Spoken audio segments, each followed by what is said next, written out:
Julia Stiles opens up about meeting Taylor Swift. I dissociated for a second. It's not every day that celebrities admit to being starstruck. But for actress Julia Stiles, meeting Taylor Swift was such a surreal and unforgettable experience that she openly admitted she momentarily blacked out from the excitement. During a recent appearance on the How to Fail podcast, released on May 21st, the 44-year-old actress best known for roles in 10 Things I Hate About You, The Bourne Identity, and Save the Last Dance, gave fans an unfiltered, charming, and totally relatable story about meeting one of the biggest stars on the planet, Taylor Swift. With her usual down-to-earth demeanor and candid humor, Julia began by joking, "God, I hate myself right now. The biggest name-dropping I could do, but it happened and it's awesome." From the moment she said that, it was clear that what she was about to share was both special and deeply authentic. The encounter took place at a party, where Julia had no expectations of bumping into anyone major, let alone the cruel summer singer herself.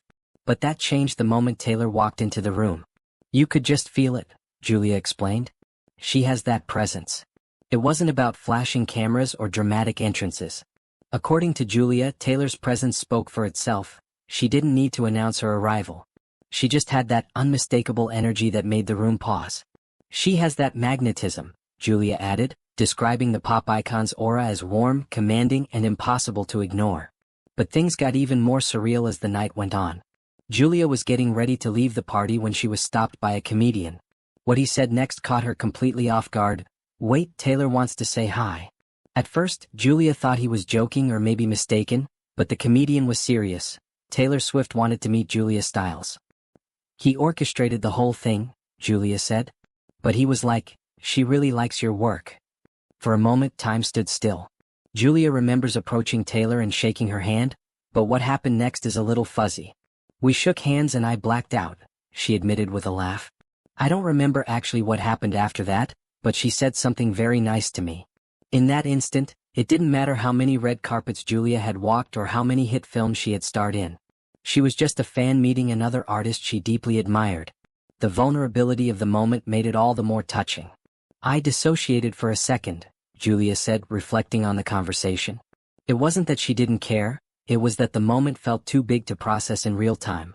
Still, she managed to pull herself together enough to express her admiration. "I told her that I was a huge fan of her," Julia said. "I finally worked up the courage to be like, 'You're amazing, this is crazy.' And the best part? Taylor was incredibly kind, gracious, and present. She looked like she genuinely appreciated it," Julia added. "Even somebody like Taylor Swift, who is the biggest star on the planet, seems humble enough or just positive enough to be like, 'Yeah, I'm glad that bazillions of people like to listen to my music.'" Julia's honesty in sharing the encounter serves as a powerful reminder. No matter how famous someone becomes, there's always room for awe, admiration, and a bit of nervous excitement. Her story also speaks to Taylor Swift's reputation, not just as a musician and global phenomenon, but as someone who remains grounded and appreciative of the people around her. For fans of both Julia and Taylor, this story is a beautiful example of what happens when two talented, powerful women from different corners of the entertainment world meet with nothing but mutual respect and admiration. It's these kinds of authentic moments that break through the glitz and glamour of Hollywood, reminding us that sometimes, even celebrities can be fans, and even brief encounters can leave a lasting impression.